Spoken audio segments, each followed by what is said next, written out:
తెలుగువారి #1 choice Telugu matrimony.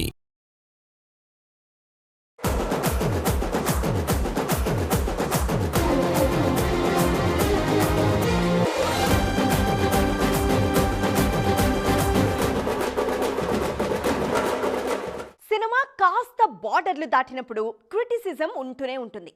నచ్చింది కాబట్టి జనాలు చూస్తున్నారు, కాసులు కురుస్తున్నాయి అనేవాళ్ళు ఉంటారు. జనాలు చూస్తున్నారు కదా అని తీసేస్తే ఎలా, బాధ్యత ఉండక్కర్లా అనేవాళ్ళు ఉంటారు. ఈ క్రిటిసిజం ఇప్పుడు దురంధర్ విషయంలోనే కాదు, ఇంతకు ముందు యానిమల్ టైంలోనూ ఉంది. కానీ ఇద్దరు దర్శకులు స్పందించిన తీరు మాత్రం పూర్తి భిన్నంగా ఉంది. ఇంతకీ ఎవరేమన్నారు, వారి గురించి జనాలేమనుకుంటున్నారు? దురంధర్ సినిమాని కొన్ని దేశాల్లో బహిష్కరించారు. సినిమాలో కాంటెంట్ అభ్యంతరకరంగా ఉంది అన్నది ఈ బ్యాన్ కి రీజన్. ఇదే విషయాన్ని తన స్టైల్లో చెప్పారు హృతిక్. సినిమా బాగుంది, కానీ మేకర్స్ బాధ్యతాయుతంగా ఉండాలి అన్నది హృతిక్ సలహా. వెంటనే ఆయన మాటల్ని తప్పుబట్టారు నెటిజన్లు. సరేనని సర్దుకున్న హృతిక్ మేకర్స్ ని పొగుడుతూ ఇంకొక పోస్ట్ పెట్టారు. ఇప్పుడు దానికి స్పందించారు డైరెక్టర్ ఆదిత్యధర్. మీకు సినిమా నచ్చినందుకు హ్యాపీ సార్. ఈ సినిమా చూసిన వాళ్లందరూ ఇచ్చిన సలహాలను సీక్వెల్ విషయంలో తప్పకుండా పాటిస్తానన్నారు. నేనింతే, ఇలానే ఉంటాను అని అనకుండా ఓసారి చూసుకుంటాను అని డైరెక్టర్ చెప్పిన తీరు జనాన్ని ఫిదా చేస్తోంది. గతంలో యానిమల్ విషయంలో సందీప్ రెడ్డి వంగా నుంచి ఈ తరహా స్పందన రాలేదని గుర్తు చేసుకుంటోంది నార్త్. రణ్బీర్ ఇంత యాక్షన్ చేస్తాడని నాకు తెలియదు, ముందే తెలుసుంటే సినిమాని ఇంకా బ్రూటల్గా తీసేవాణ్ణి అని అప్పట్లో సందీప్ చెప్పిన మాటలు వైరల్ అయ్యాయి. అంతేకాదు, యానిమల్లో పలు సన్నివేశాల మీద విమర్శల వర్షం కురిసింది. ఏదో ఒక పర్టికులర్ పాయింట్ ని పట్టుకుని సినిమాలో తాను చెప్పాలనుకున్న సోల్ ని జనం మిస్ చేసేశారన్నారు సందీప్. యానిమల్ కి వచ్చిన కలెక్షన్స్ చూస్తుంటే కొందరు క్రిటిక్స్ కి నచ్చకపోవచ్చు, కానీ ఆడియన్స్ కి కాన్సెప్ట్ బాగా నచ్చిందని అర్థమైందన్నారు డైరెక్టర్ సందీప్ రెడ్డి వంగ. ఇలా విమర్శలకు సందీప్ కౌంటర్ స్ట్రాంగ్ గా వినిపిస్తే దురంధర్ డైరెక్టర్ స్మూత్ గా స్పందించారని మాట్లాడుకుంటున్నారు ఆడియన్స్. డైరెక్టర్ల రియాక్షన్స్ ఎలా ఉన్నా సీక్వెల్స్ కోసం తాము మాత్రం ఈగర్ గా వెయిట్ చేస్తున్నామంటున్నారు మూవీ లవర్స్. మనమేంటో, మన పనితనమేంటో తెలియాలంటే జస్ట్ వెళ్ళామా వచ్చామా అంటే సరిపోదు. అంతకు మించి హల్చల్ ఉండాలి. బ్యాక్ టు బ్యాక్ అక్కడ మనం హంగామా చేయాలి. ఈ విషయాన్నే శ్రీలీలకు కరెక్ట్ టైంలో సజెస్ట్ చేస్తున్నారు నియర్ అండ్ డియర్స్. ఆమె ప్లానింగ్ సూపర్ అంటున్నారు అబ్జర్వర్స్. శ్రీలీల టాలీవుడ్ కి కాస్త దూరంగా జరుగుతున్నారనే కంప్లైంట్స్ ఉన్నాయి. నాన్ స్టాప్ సినిమాలతో మన దగ్గర బిజీ స్టార్ అనిపించుకుంటారనుకుంటే ఏదో ఒక సాకు చెప్పి మనకు దూరంగా తిరుగుతున్నారంటూ కంప్లైంట్ చేస్తున్నారు అభిమానులు. మనకు కాస్త దూరంగా జరిగితేనేం, పాన్ ఇండియా లెవెల్లో హల్చల్ చేయడానికి రెడీ అవుతున్నారు కదా అని కొందరు హ్యాపీగా ఉన్నారు. తమిళంలో పరాశక్తిలో నటిస్తున్న ఈ బ్యూటీ త్వరలో మరోసారి శివకార్తికేయన్తో జోడీ కడతారనే టాక్ స్ప్రెడ్ అవుతోంది. ఇప్పుడు బాలీవుడ్ లో బిజీగా ఉన్న ఈ భామ మరో అవకాశాన్ని గ్రాప్ చేసుకున్నారనే మాట కూడా వినిపిస్తోంది. అనన్య పాండే చేయాల్సిన ఒక క్యారెక్టర్ ఇప్పుడు శ్రీలీలను వెతుక్కుంటూ వచ్చిందన్నది ముంబై న్యూస్. సో మన అమ్మడు జస్ట్ కాన్సన్ట్రేట్ చేస్తే చాలు, ఛాన్సులు అవే వెతుక్కుంటూ వస్తాయని గర్వంగా ఫీల్ అవుతున్నారు నియర్ అండ్ డియర్. ఎలాంటి కథలను ప్రొడ్యూస్ చేయాలనుకుంటున్నారో ప్రియాంక చెప్పాక మిగిలిన లేడీ ప్రొడ్యూసర్స్ ఎలాంటి సబ్జెక్టులను సెలెక్ట్ చేసుకుంటున్నారనే దాని మీద ఫోకస్ పెరిగింది. పీసీ మాత్రమే కాదు, ప్రొడక్షన్ హౌస్లతో చాలా మంది హీరోయిన్లు బిజినెస్ ని ఎస్టాబ్లిష్ చేసుకుంటున్నారు. నిర్మాతగా తాను మరింత సానుభూతి పర్రాలని చెప్పుకుంటున్నారు ప్రియాంక చోప్రా. కొత్త దర్శకులకు అవకాశాలివ్వడానికి తానెప్పుడూ ముందుంటానంటున్నారు. నయా దర్శకుల్లో క్రియేటివిటీ ఎక్కువగా ఉంటుందని, వారు సాధించలేకపోయిన వాటిని తన ప్రొడక్షన్ హౌస్లో ఒక్క అవకాశం రూపంలో ఇవ్వాలనుకుంటానని అంటున్నారు పీసీ. అయితే నటిగా, నిర్మాతగా రెండు పడవల ప్రయాణం అత్యంత కష్టమన్నది పీసీ చెప్పే మాట.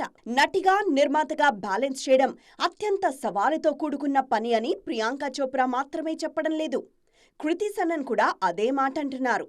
నటిగా తనను తాను చూసుకోవాలనుకుంటున్న పాత్రలను, చూసుకోలేకపోతున్న పాత్రలను తెర మీద చూపించడానికి తన నిర్మాణ సంస్థ సదా కృషి చేస్తుందన్నది కృతి సనన్ చెబుతోన్న మాట.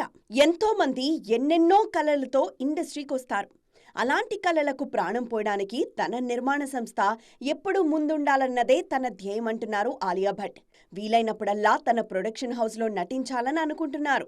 నార్త్లో కంగనా, తాప్సీతో పాటు చాలా మంది ప్రొడ్యూసర్లుగా కంటిన్యూ అవుతున్నారు. మన దగ్గర వరుస సినిమాలు చేస్తున్న ప్రొడ్యూసర్గా నయనతారకి మంచి పేరుంది. ఇటు సమంత కూడా శుభంతో ప్రొడక్షన్ హౌస్కి శ్రీకారం చుట్టారు. ఇప్పుడు ఆమె నటిస్తున్న మా ఇంటి బంగారం కూడా ఓన్ ప్రొడక్షన్ హౌస్లో నిర్మిస్తున్నదే. లేడీ ప్రొడ్యూసర్లు ఎవరైనా చెబుతున్నది ఒక్కటే మాట, రెండు పడవల ప్రయాణం కష్టంగా ఉంది, కానీ ఇష్టంగానే చేస్తున్నామన్నదే. పెళ్ళంటే 3 ముళ్ళు 7 అడుగులు, అగ్ని సాక్షి, ఆత్మీయుల అక్షింతలు. అన్నీ కలిసి నూరేళ్ల పంట. ఇప్పుడు పెళ్ళిళ్ళు ఇంత సంప్రదాయంగానే జరుగుతున్నాయి. అయితే అంతకు మించిన ఫన్, ప్రేమ కూడా అక్కడ కనిపిస్తోంది. ఆ అందాల వేడుకను వార్షికోత్సవం సందర్భంగా జనాలతో పంచుకోవడానికి ఇష్టపడుతున్నారు సెలబ్రిటీలు. రీసెంట్గా శోభిత, ఇప్పుడు కీర్తి సురేష్. ఇప్పుడు ఇండస్ట్రీలో ఇదో ట్రెండ్.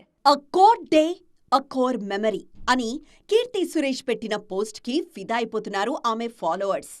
ఆమె పెళ్లి ఎంత సందడిగా జరిగిందో ఆ పోస్ట్తో పాటున్న వీడియో చెప్పకనే చెప్తోంది.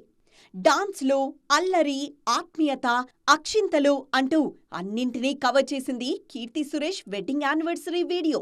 అప్పుడే కీర్తి పెళ్ళై ఏడాదైందా అని చాలామంది ఆశ్చర్యపోతున్నారు. నిన్న మొన్న పసుపు తాడుతో ఆమె సినిమా ప్రమోషన్లలో పాల్గొన్నట్లుందని చెప్తున్న వారి సంఖ్య చాలానే ఉంది. కొందరు కీర్తి సురేష్ పెళ్లినాటి ముచ్చట్లను గుర్తు చేసుకుంటూ ఉంటే, మరికొందరు మాత్రం రీసెంట్గా శోభిత షేర్ చేసిన పెళ్లి వీడియో మీద ఫోకస్ పెంచుతున్నారు. పెళ్లి సమయంలో ఆ పనులతో బిజీగా ఉండడం వల్లనో, లేకుంటే నిదానంగా చూసి రిలీజ్ చేద్దామనో పెళ్లి వీడియోలు పెద్దగా రిలీజ్ చేయట్లేదు సెలబ్రిటీలు. అందుకే కాసింత నిదానంగా తమకు నచ్చినట్లు కట్ చేసి యానివర్సరీకి రిలీజ్ చేస్తున్నారు. నాగ చైతన్య, శోభిత పెళ్లి వీడియో ఈ మధ్య బాగా వైరల్ అయింది. ఇప్పుడు అదే కోవలో కీర్తి సురేష్ రిలీజ్ చేశారు. ఈ ట్రెండ్ని నెక్స్ట్ ఎవరు కంటిన్యూ చేస్తారోననే ఆసక్తి సెలబ్రిటీ లైఫ్ స్టైల్స్ ని క్లోజ్గా అబ్జర్వ్ చేయాలనుకునే వారిలో చాలా బాగా కనిపిస్తోంది. విక్టరీ ఫ్యాన్స్ కి 2026 చాలా స్పెషల్. గత 3 ఏళ్లుగా మిస్ అయిన ఒక విషయాన్ని వాళ్ళు వచ్చే ఏడాది విట్నెస్ చేయడానికి రెడీ అవుతున్నారు. సంక్రాంతి సెంటిమెంట్ కి బ్రేక్ ఇవ్వకుండా సరికొత్తగా ఇంకో విషయాన్ని ప్లాన్ చేస్తున్నారు వెంకీ మామ. ఇంతకీ ఏంటా ప్లానింగ్? గత 3 ఏళ్లుగా ఆయన అభిమానులు మిస్ అయిన విషయమేంటి? సిసలైన పండుగ సినిమా అంటే ఇది అంటూ బ్రాండ్గా మారిపోయిన సినిమా సంక్రాంతికొస్తున్నాం. థియేటర్లకు ఫ్యామిలీలు రావాలి, పండుగ చేసుకోవాలి, అప్పుడే సంక్రాంతి సందడి పూర్తయ్యేది అని ప్రూవ్ చేసిన మూవీ అది. 2025లో జరిగిన ఈ మ్యాజిక్ని 2026లో మనశంకర వరప్రసాద్ గారితో రీక్రియేట్ చేస్తున్నారు అనిల్ రావిపూడి. అయితే ఈసారి ఎక్స్ట్రా లార్జ్ సైజ్ అన్నమాట. అటు మెగాస్టార్, ఇటు వెంకీ మామ ఇద్దరూ కలిసి వెండితెర మీదకు పండగను తెచ్చేస్తారని అంటున్నారు అనిల్. సంక్రాంతికి ఈ సినిమాతో ప్రేక్షకుల ముందుకొచ్చే వెంకీ మామ వచ్చేడాది మళ్లీ త్రివిక్రమ్ సినిమాతోనూ ప్రేక్షకులను పలకరిస్తారు. ఆదర్శ కుటుంబం హౌస్ నంబర్ 47 AK-47తో ప్రేక్షకులకు హాయ్ చెప్పడానికి రెడీ అవుతున్నారు. వెంకీ, త్రివిక్రమ్ కాంబో అనగానే ఆడియన్స్ కడుపుబ్బా నవ్వుకునే సీన్స్ని ఎక్స్పెక్ట్ చేస్తారు. వాటికి ఏమాత్రం కొదవ లేకుండా మరింత సర్ప్రైజ్ని, థ్రిల్ని కలిగించే స్క్రిప్ట్ని లాక్ చేశారట గురూజీ. ఎక్స్పెక్ట్ ది అన్ఎక్స్పెక్టెడ్ అని అంటోంది ఆ కాంపౌండ్. ఇలా బ్యాక్ టు బ్యాక్ 2 సినిమాలతో వెంకటేష్ పలకరించి 3 ఏళ్లైంది. 2019లో F2 వెంకీ మామ, 2021లో నారప్ప దృశ్యం 2, 2022లో F3 ఓరి దేవుడా సినిమాలతో సందడి చేశారు వెంకటేష్. కానీ ఆ తర్వాత ఏడాదికి ఒక్క సినిమాతోనే సరిపెట్టుకున్నారు. ఇప్పుడు మళ్లీ సెట్స్ మీద యాక్టివ్ అయ్యారు. త్రివిక్రమ్ సినిమా పూర్తి కాగానే దృశ్యం 3rd చాప్టర్కి కూడా సిద్ధమవుతారు వెంకటేష్. ఈలోపే ఇంకో ప్రాజెక్ట్ని కూడా లైన్లో పెడతారనే టాక్ ఉంది. మల్టీస్టారర్లకు ఎప్పుడూ ముందుండే వెంకీ మామకు ఈ సంక్రాంతి కలిసి రావాలని కోరుకుంటూ బర్త్డే విషెస్ చెబుతున్నారు అభిమానులు. చూసారుగా, ఇవి వాటి సైన్మా 2.0 ముచ్చట్లు. మరిన్ని ఇంట్రెస్టింగ్ అండ్ ట్రెండింగ్ అప్డేట్స్తో మళ్ళీ కలుద్దాం. అప్పటి వరకు చూస్తూనే ఉండండి TV9.